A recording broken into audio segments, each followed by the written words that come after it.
Okay, let's try this again. Hello, God bless everybody.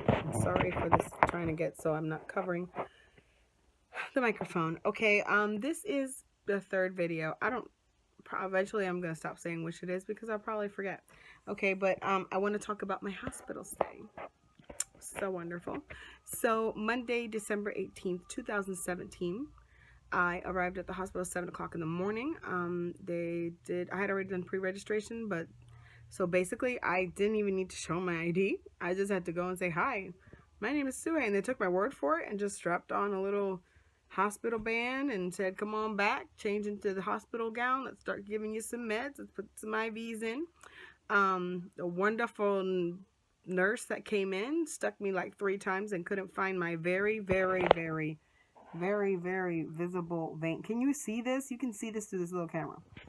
She could not find those very visible veins, but then the other nurse came in and popped, got it first time around. So yeah, that was fun. So they hooked me up to the IV. They got me started on the medication. They were like, okay, the doctor's gonna come in and talk to you. The what's it called? The person that does the anesthesiologist, is gonna come in and talk to us. Well, once that's done, we'll get you underway. I'm like, perfect. So it took a while. We were there, I think maybe an hour before I lost track of anything. The anesthesiologist came in, basically just to go over the last few minute details, what I was allergic to, what I wasn't, how I had reacted to anesthesia in the past. He was very nice.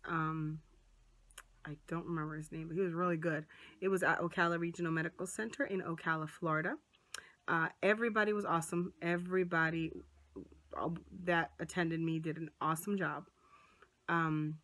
My doctor came in, my bariatric surgeon came in, Dr. Angel Caban from Minimally Invasive Surgeons of Ocala, and he's very laid back. So this is him. He's like, hey, so you ready for this? I'm like, yeah, sure, let's go. And he's like, well, you have any questions for me? I'm like, nope, none at all. I've done my research on the internet, on YouTube. I've asked you everything I needed to ask. I'm ready to go. I'm ready to get you to pop the stomach out. He's like, well, do you need anything from me? I was like, yep, I want a picture. I want you to get me a picture of whatever you cut out.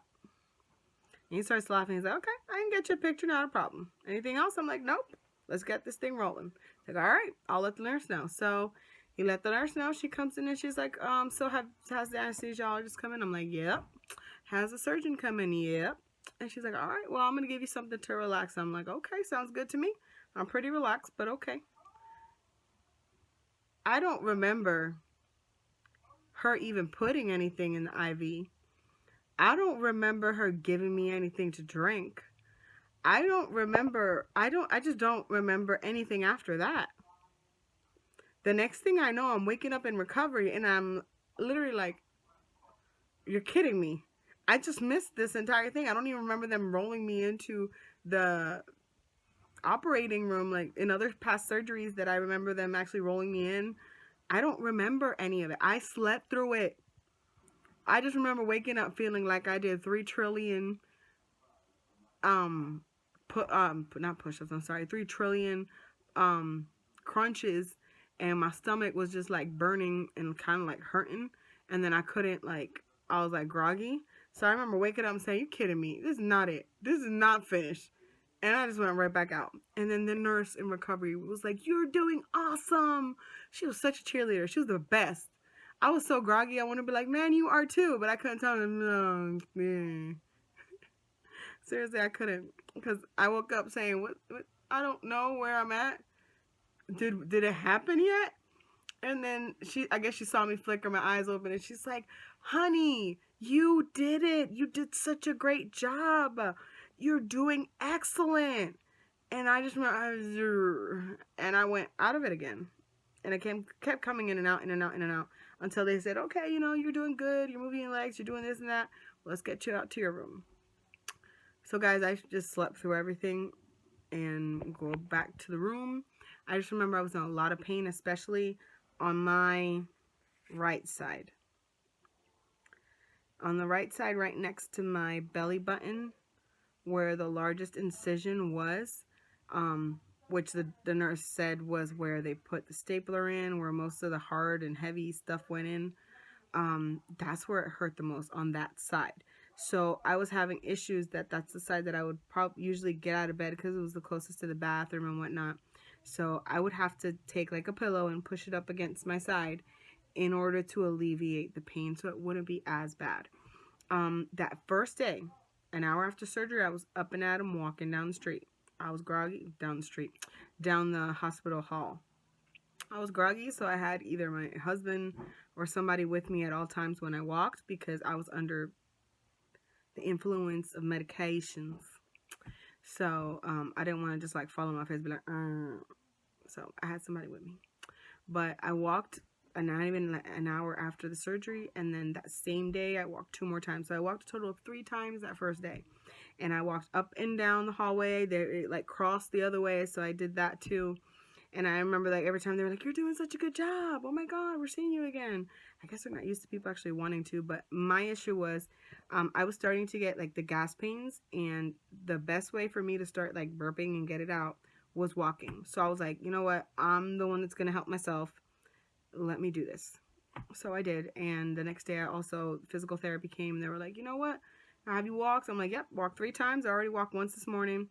And she was like, oh, great job. Let's go take a walk. And, you know, I was joking around with her. I was like, oh, so can I slide down and do like a, you know, Risky Business? Is that the movie that Tom Cruise does the whole sliding in the socks thing? I don't know. But I was like, can I just slide down? She's like, well, you might hurt yourself and I might get in trouble. I was like, okay then. You know, so I know I was trying to keep like a light banter. But she was like, oh, you're doing fine. You're pretty fast. And, you know, went up and down some stairs they taught me. And that's it. They took me back to the room. It was really, really, really hard for me to drink that water that first day. Because at first they want you to take, no, I'm sorry, the first day, no. That second day, they want you to start sipping on water. I couldn't take it. It would make me so nauseous. And another thing was that anytime they would give me the Percocet, which was the pain medicine, they would have to give it to me with something for my stomach, because if they gave me Percocet without anything else, I would literally start dry heaving. Dry heaving, for those that don't know what it is, basically your body is doing the motion of throwing up, but nothing is coming out because there's nothing in your stomach. So you're just like, your body keeps trying to throw something up when there's nothing there. So it just lasted forever. Like I kept going, and nothing obviously was coming out. It was the worst sensation of my life. Because I'm like, nothing, I know nothing is going to come out, but I couldn't control my body. So, no, from then on, anytime they were going to give me pain medication, I said, nope, you need to give me something for the nausea first, so that can kind of, you know, keep the other stuff away. Even so, though, my stomach was very, very, very delicate, sensitive, and upset. The water, I was having an issue with the water, and I told the doctor the nurses, I told them when they came in, I said, even the water is making me nauseous. And they said, yeah, that happens to some people. Just keep trying to drink it little by little. Try not to gulp, this and that. The next day, the third day, say not surgery day 1, surgery day 2, day 3, was a Wednesday, was when I was supposed to start drinking my protein. And they give you these little cups. I don't have one with me, but it's little cups, literally, like, they're like this. And, you have to drink that much protein once every hour or so. So they wanted me to see me drink at least half of the drink was like this big, half of that before I left. That afternoon I was supposed to be discharged, but only if I was taking the protein. I don't know what before surgery I could tolerate the protein, especially the chocolate was my favorite, but that day it was making me so nauseous. I had to do it like little itty bitty sips. And do it little by little by. And the thing is, they have to continue drinking water. So the water was making me feel nauseous, and I had to do sips of this nasty drink. But thankfully, I made it through. Thank you, Jesus. And I was discharged that day. And I went home, I came home. And thankfully, I had a great support system. I have 3 little kids. I have a 6-year-old, a 4-year-old, and a she's almost 23 months. She's about to be a year old in March. The 2nd of March. I'm sorry, 2 years old. So she's still a baby. She still requires mom to get her. I have to pick her up, change her diaper, etc. So Thankfully, I had a lot of help with that, because if I didn't, I don't know what I would do, because I couldn't lift any of my kids up until the other day, and still with the bigger ones, which I shouldn't be lifting anyway. I would still, like, even now, 1 month out, I try to grab them and it's like, ugh, that hurt. Or I'll lay down on my stomach and I'll lay down, especially that left side that's more tender. I'll be like, oh, that hurt. I forget. It was only a month ago that I had surgery, so I have to take care of myself. But that was it. That was surgery day and surgery week, and so far so good. See you next time. Bye. Comment down below.